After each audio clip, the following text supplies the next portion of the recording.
कल प्रश्न हुआ, एक अधिकारी थे, वो कह रहे थे हम एक संत के पास गए, वो हमको कह रहे थे कि रोटी रोटी कहने से तुम्हारा पेट भर जाएगा, तो तुम राम राम कहोगे तुम्हारा कल्याण हो जाएगा। एक बार सामने बैठ करके बात करो, जो भगवान के नाम में डूबे हुए हैं, तुम्हें पता चल जाएगा कि नाम में कितनी सामर्थ्य है। नाम सच्चिदानंद की होड़ रोटी से निकाल रहा है, मलमूत्र के भांड शरीर का पोषण करने वाली रोटी से, उस सच्चिदानंद का नाम, जिसका नाम सुमिर पवन सुत पावन नामू, अपने बस कर राखे रामू, जिसके नाम के बल से तुम्हें हम क्या क्या बताएं। जो आज जो कुछ भी शून्य के आगे अंक लगा वो नाम ही है, नहीं सब शून्य है। नाम धाम रूप लीला इनकी अवहेलना करके पता नहीं कौन से सिद्धांत से भगवत प्राप्ति कराना चाहते हैं, कौन से सिद्धांत का ज्ञान नहीं है। अष्टांग योग, सांख्य योग, कर्म योग, भक्ति योग, यही तो योग है। बचपन से इन्हीं योगों में तो धूल धूसरित हुए, तब हम बोल रहे हैं राधा राधा राधा राधा।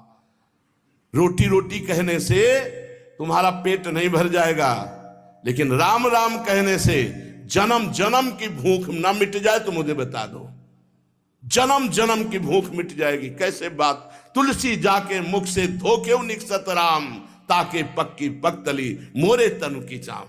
अभी भगवान की कृपा है कि कहीं कहीं भगवत प्रेमी महात्मा भगवत मार्ग की पुष्टता प्रदान करने वाले शास्त्र सम्मत वचन बोलते हैं। शास्त्र के वाक्य बोलने पर मौन और निराश उदास हताश व्यक्ति के हृदय में भगवत प्राप्ति की लालसा पैदा हो जाए, ताली बजाने की हिम्मत ना हो। यार पूरी जिंदगी बर्बाद हो गई। आज महात्मा के वचन सुनकर हमारे हृदय में विवेक जागृत हुआ, आज से भजन में लगूंगा। अब लो नसानी अब ना न सही हो। कोई भी सिद्ध महापुरुष का नाम बताओ जो भगवान के भजन के बिना सिद्ध हुआ। गुरुवाणी जी ललकार ललकार करके जो 10 गुरु हुए, सब नाम पे हमारे सनातन धर्म के जितने भी सिद्ध महापुरुष हुए सब नाम से, कबीर दास जी, धन्ना जाट जी, रामानंद स्वामी, जितने भी महापुरुष सब भगवान के नाम से। पता नहीं अब कौन से महापुरुष पैदा हो रहे हैं जो नाम की अवहेलना, धाम की अवहेलना, मूर्ति पूजा की अवहेलना। आज तक कोई भी साधक या सिद्ध हुआ हो जिसने गुरु की आराधना ना की और सिद्ध हो गया हो, मैं बताना, कुछ नहीं हाथ लगा। तो गुरु मूर्तिमान थे या अव्यक्त? मूर्तिमान। गुरु के वचन साकार थे या निराकार? साकार। गुरु के चरण साकार थे कि निराकार? और जब माथा रगड़ते तो स्थिति निराकार में हो जाती है। समझो, वेद वांग में भगवान का साकार रूप है। पता नहीं कौन सा आजकल ज्ञान हो रहा है, बेमतलब की न शास्त्र में लिखा है और न कहीं किसी संत से सम्मत है। जिस सभा में भगवान की निंदा हो, भगवान के नाम की निंदा, उठकर खड़ा होकर विरोध करके चल देना चाहिए। ये जब मर के जाएंगे तो एक बार राम उनके लिए भारी पड़ेगा यमराज को निर्णय करने के लिए। परिणाम में होता है, एक मन गेहूं आज फेंक दो, कल 50 बोरी निकाल लो तो तुम्हें बहादुर समझे। समय लगता है। अगर निरंतर जपोगे तो इसी जन्म में तुम्हें अनुभव हो जाए। हम कह रहे दूसरे की बात मानने की जरूरत, आप खुद देखो। जब नाम तुम्हारे जीवन में नहीं था तो तुम क्या थे, आज नाम है तुम्हारे जीवन में तो क्या हो, खुद देख लो। दूसरे की कहने की क्या जरूरत है। भक्ति ये छाती प्रमाण है इसका। शास्त्र प्रमाण, संत प्रमाण है तो दूर की बात रही, जाने मोरी छाती प्रमाण है। तो इसलिए बहुत कान संभाल करके ऐसे पाखंडियों के वचन न सुने जाए जो भगवान की अवहेलना करते हैं।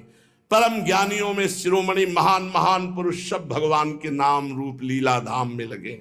हरिशरणम, एक क्षण भी नहीं भूलते सनकादि। बड़ी विचित्र दशा है। कलयुग में ब्रह्म ज्ञान बिन नारी नर करें न दूसरी बात, और कौड़ी लागी लोभवत करें विप्र गुरु घात। बिल्कुल गोस्वामी जी सत्य लिख गए।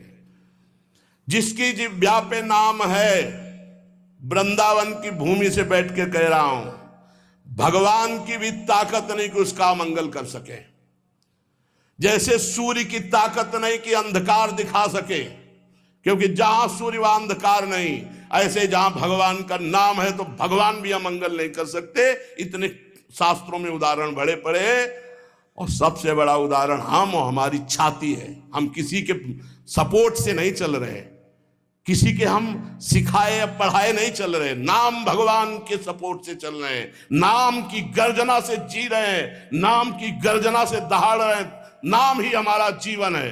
सामने आके बात करे जिसको लगता हो नाम में कितनी ताकत है। नाम ही हमारा जीवन है, नाम ही हमारा सर्वस्व है। हमें कोई गति नहीं चाहिए, बस हमारे हृदय से नाम चलता रहे। बस पूज्य भाई जी हनुमान प्रसाद पोद्दार जी की परम कृपा, उन्होंने ऐसा ठास के नाम भरा। पूज्य गुरुदेव भगवान जो बचपन से लिए उन्होंने नाम भरा। पूज्य हितजू महाराज क्वाहम तो छा परमधमा प्राणो गर्भ कर्मा यत्तन्नाम स्फुरति महिमा रेश वृंदावनस्य। राधा नाम पूज्य गुरुदेव भगवान, नाम नाम नाम, सबका सार नाम। और जो नाम ना पकड़े तो वो अपने जीवन की हाल देख लेना आगे चल के। और नाम पकड़ लिया तो चाहे कामी हो, चाहे क्रोधी हो, चाहे लोभी हो, चाहे मोही हो। भागवत में लिखा है कि पुत्र के बहाने नारायण बुलाया तो भगवान की प्राप्ति हो गई। अहो वत्सपचतो गरीयान जिभ्यागे वर्तते नाम तुभ्यम। वो चांडाल भी श्रेष्ठ है जिसकी जिभ्या पर भगवान का नाम विराजमान है। एक गुरुजी ने कहा चेला को, बहुत दिन से सेवा कर रहा था, क्या चाहिए? गुरुजी जो आप उचित समझो। उसे बहुत गरीब आदमी हूं, आपकी सेवा में लगा। बोले आज वो अमोघ वस्तु देंगे जिसकी समानता त्रिभुवन नहीं कर सकती। जाओ गंगा स्नान करके आओ। गंगा स्नान करके आए। बोले बेटा राम राम राम, किसी से कहना नहीं, बहुत गुप्त चीज, अमूल्य वस्तु। गुरुजी राम राम राम, किसी से कहना नहीं। क्या दिया? चुपचाप अंदर अंदर जपना जी। बाहर गए तो गाय चरा रहे थे लोग। बोले भगत जी राम राम। गुरुजी कह रहे थे बड़ी गुप्त वस्तु है, अमोघ वस्तु, फुसला दिया। ये तो एक चरवाहा बोल रहा है हमसे राम राम, वही गुरुजी ने बोला है राम राम।